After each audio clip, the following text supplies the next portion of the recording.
Hi everyone, so we're going to be looking at T accounts today. So as we looked at last lesson, the sum of debits is always equal to the sum of credits. That's how double entry works.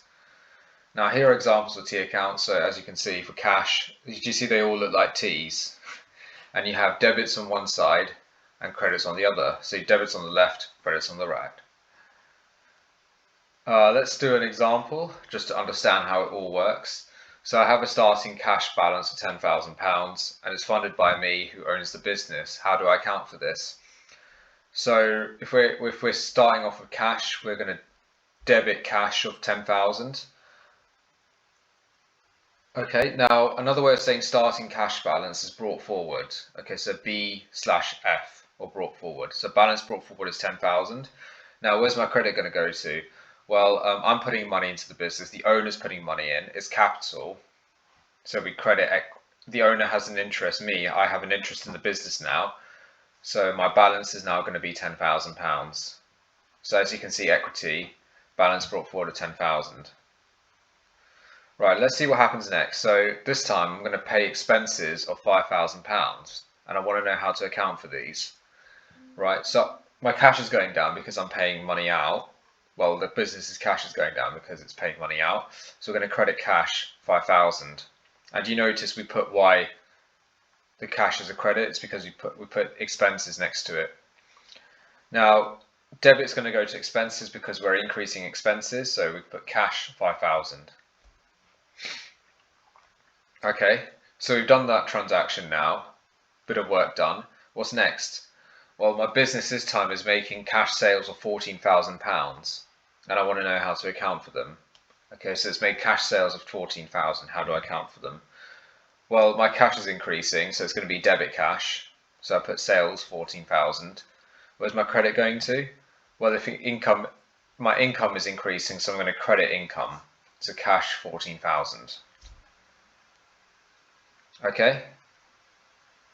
Now, at the end of all of this, we want to know what our final cash balance or the balance carried forward is.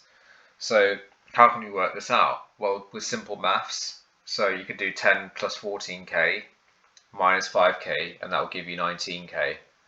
So 10k, add sales, take away expenses, gives us 19k. That's one way of doing it. Another way, the risk of this method is that people might take away 14 and add 5, for example, or do it the wrong way around. So we want a method that works all the time. So I'm going to show you one that works. So at the end of every accounting period, we want the debits for one account to be the same as the credits. Now, what's the sum of debits for cash? Is 24.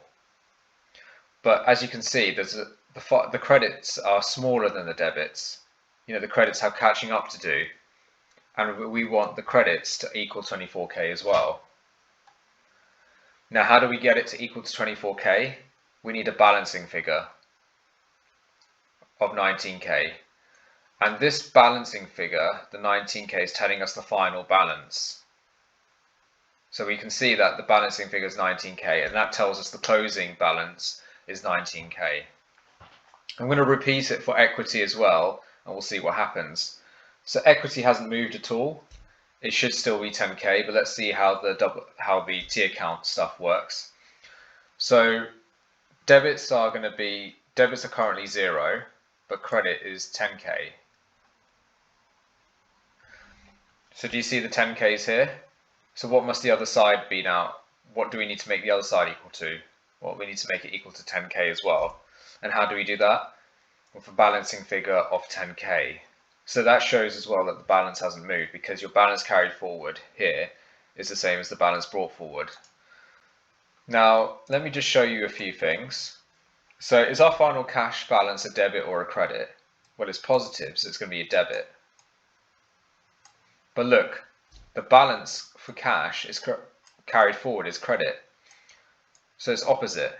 This is a general rule. So the balance carried forward will be opposite to whether it's a debit or a credit balance. Similarly here, our equity, this balance is actually a credit balance. It's still credit balance, but it's appearing on the debit side. Okay, so that's another thing to bear in mind, is that the balance carried forward is appearing on the opposite side. So to summarize, the starting balance or the balance brought forward goes on the correct side.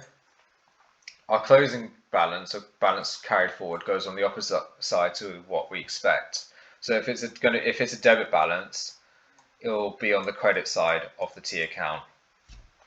So balance carried forward, closing balance, is basically a balancing figure, and it ensures that debits and credits for an account are the same. Okay, so those are just 3 points you just need to know. Please add some comments at the end of the video. I can only learn how well I'm making these videos with your feedback. Thanks everybody. Cheers. Bye.